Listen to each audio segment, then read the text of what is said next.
పొద్దుటి నుండి పిల్లాడు ఏడుస్తున్నాడు. దిష్టి తగిలింది. కొత్తింటికి నరదిష్టి తగలకుండా గుమ్మడికాయ కట్టాలి. రాణిగారి అమ్మాయికి మెడలో తావీజు వేసుకోవడం వల్ల ఫస్ట్ ర్యాంక్ వచ్చిందట తెలుసా? మొన్నటికి మొన్న వేప చెట్టుకి తాటికాయలు కాసాయంట. యూట్యూబ్లో చూసా.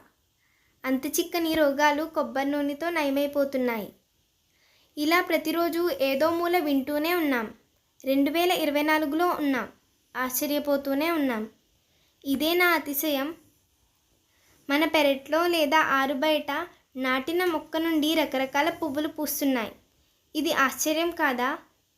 ఒక్క వర్షం పడగానే వేల కీటకాలు భూమిని చీల్చుకుని పుట్టుకొస్తాయి. ఇది ఆశ్చర్యం కాదా? స్తంభాలు లేకుండా నిలబడిన ఆకాశం ఆశ్చర్యం కాదా? వెలుగునిచ్చే సూర్యచంద్రులు ఆశ్చర్యం కాదా? ఏది చూసినా ఆశ్చర్యపడే మనిషి పుట్టుక ఆశ్చర్యం కాదా?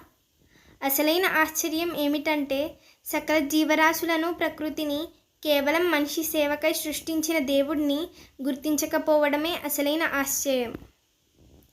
కంటికి కనిపించని దేవుడిని గుర్తించు. ఆశ్చర్యపోకుండా ఆలోచించు. Thank you.